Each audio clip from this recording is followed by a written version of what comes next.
Buenos días y bienvenidos al canal de Ruas Legal TV. Gripalización. La gripalización de la pandemia. La victoria del virus del COVID. ¿Qué significa esto de gripalizar? Bueno, quizá tendría que decirse gripelizar porque es gripe en lugar de gripa. La palabra es inventada de nuevo. Significa que la pandemia desaparece o que vamos a tratarla de una forma diferente como si no fuera una pandemia. Porque si no es una pandemia y es una gripe, quizá sería dar la razón a los negacionistas y a los antivacunas. En cambio, si mantenemos que es una pandemia pero que la tratamos como si fuera una gripe, es diferente. Y quizá así sería lógico mantener el tratamiento de la enfermedad común por COVID como si fuera una enfermedad profesional o un accidente. O quizá no, quizá es este cambio el que más se está buscando. Las estadísticas de Euromomo. Euromomo es un centro europeo que monitoriza las causas de muertes en Europa. Y a donde todos los sistemas de vigilancia de cada uno de los países van volcando todos estos datos. Estas son las estadísticas de estos últimos años. La franja en color gris es la franja habitual. La línea de puntitos rojos es cuando ya se considera normalmente un exceso. Y la línea azul es la realidad de la mortalidad. La línea de abajo es porque se cuenta por semanas, semana 1, 2, 3, 4, 5, 2017, 2018, el gráfico empieza en 2017 y vemos que más o menos todo se mantiene y existen unos picos generales en las olas de la pandemia. Esta es la estadística general de España. Si vamos a la división que se hace por edades, vemos que hasta los 44 años se mantiene dentro de la franja gris, más o menos, y es a partir de entonces donde hay una mortalidad más acusada. Una de las preguntas que nos podríamos hacer es si es así necesario o si está justificada la vacunación de todos aquellos que tienen menos de 40 años o incluso de los niños que están dentro de las franjas de mortalidad normal. Pero esto es otro debate. Junto con el virus ha venido una actividad legislativa brutal. 34 reales decretos sobre este tema y toda otra serie de leyes que son adyacentes que tienen que ver con la influencia de la situación que ha provocado el COVID. Decretos que se multiplican en las comunidades autónomas y que son distintos en las comunidades autónomas según también digan los otros tribunales, pero que al final lo concreto es lo que nos afecta a nosotros, es lo que afecta a los ciudadanos. Consecuencia de todo esto, tenemos una idea mejor de cómo se puede confinar o no se puede confinar a la población y en qué caso se puede hacer. Hemos cambiado muchas de nuestras formas de trabajar, han salido las videoconferencias ya como comunes en algunos tipos de trabajo, se teletrabaja y se ha regulado a pasos rápidos el teletrabajo.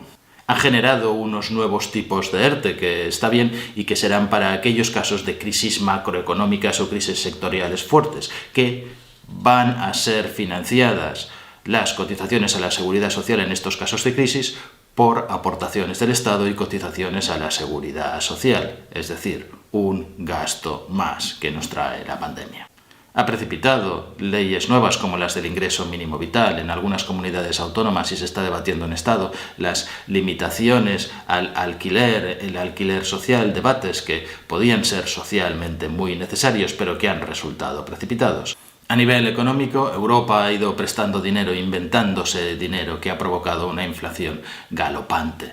6,7% es lo último que he estado oyendo, cuando las pensiones han crecido no mucho más de un 1,5%. Y además, para financiar toda esta deuda, hoy tenemos más impuestos más caros y otros nuevos impuestos que tenemos que pagar poquito a poquito, pero que al final para el Estado hace un mucho. Y para todos los ciudadanos que ya somos vulnerables la mayoría, también hace un mucho.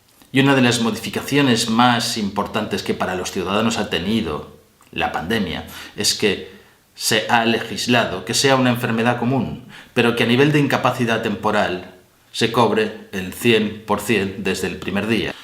Es decir, el tratamiento es de como si fuera una enfermedad común, pero cobrando el 100% como si fuera una enfermedad profesional. 500.000 bajas o 560.000 bajas laborales en el mes de diciembre. Ahora muchísimas más ya en el mes de enero, que las comunidades autónomas, los centros de salud ni siquiera pueden llegar a gestionar porque solo tendrían que estar tramitando bajas. Las comunidades autónomas, algunas pidiendo ya que sea una autodeclaración, que uno pueda decir que está enfermo, que tiene COVID, pero claro, también se puede hacer un confinamiento de tipo preventivo, de 7 días, claro, ahora en vez de 14. Quizás están reduciendo estos días, no tanto por motivos médicos y clínicos, sino por motivos económicos, porque todo esto, estas bajas laborales, cuestan al Estado muchísimo, muchísimo dinero. Se calcula que pueden costar 90.000 millones al año, algo así, como casi el 8% del Producto Interior Bruto. En definitiva, no es sostenible. ¿Y va a cambiar esto? Es uno de los interrogantes. Sin embargo, esta gripalización estaba ya prevista desde noviembre de 2020. Existe en España una normativa sobre los sistemas de vigilancia de enfermedades y de mortalidad, y cada año va sacando el gobierno cómo se va a hacer este tipo de vigilancia. En noviembre de 2020 se regula cómo va a ser esta vigilancia de la gripe y otros virus respiratorios en la temporada 2021. Y ya en noviembre de 2020, este documento, que es bastante extenso, nos dice que lo que existía en España era un sistema de vigilancia de la gripe, en la que funcionaban también las comunidades autónomas, que este sistema se vio desbordado al venir la pandemia y tener que contar uno por uno todos los infectados, todas las muertes. Se habla hoy en día de una cifra de contagios de 3.500 y pico en España, y en Cataluña, por comarcas, he visto cifras de 4.000, 5.000, incluso en alguna hasta 8.000. Claro, estos son cifras muy elevadas, que en la conciencia de cada uno está diciendo cuántos miles de infectados, cómo está haciendo este virus tanto daño, que parece ser, según algunos médicos, el virus más infeccioso, aunque no más mortal, que haya conocido la historia. Y ya en 2021 debía vigilarse conjuntamente la gripe y el COVID-19, y que los sistemas permanezcan en el tiempo como sistemas de vigilancia respiratoria aguda, leve y grave, con los que se podría vigilar, además de los virus mencionados, también otros tipos de virus respiratorios o agentes biológicos que pudieran surgir en cualquier momento. Dice que la población de estudio será la población de referencia de los médicos centinela, o centros centinela que va a nombrar cada una de las comunidades autónomas. De estos centros centinela, es decir, no de todos los centros ni médicos, sino de los que sean determinados como centros o médicos centinela, de asistencia primaria y de hospitales, se tomará muestra respiratoria a una selección sistemática de pacientes en los que diagnosticará gripe y COVID-19 y se recogerá información clínica y epidemiológica. Y a partir de aquí se hará una estimación de qué es lo que está ocurriendo, y dejaremos de tener todas estas cifras diarias, semanales de incidencias de la gripe y todos estos números. De manera que se contará cómo se cuenta la gripe para establecer, como por ejemplo en 2019-2020, que se estima que la gripe ha causado 619.000 casos, 27.700 hospitales, 1.800 han tenido que ir a la UCI y 3.900 muertes. Así podemos decir que la gripalización de la pandemia, el quitarle hierro a la pandemia, ya estaba prevista desde hace un año. Aunque según las gráficas de Euromomo que os he mostrado al inicio del vídeo, resulte que efectivamente se comprueba que los índices de mortalidad de Omicron y de estas olas ya son muchísimo menores, la gripalización ya estaba prevista.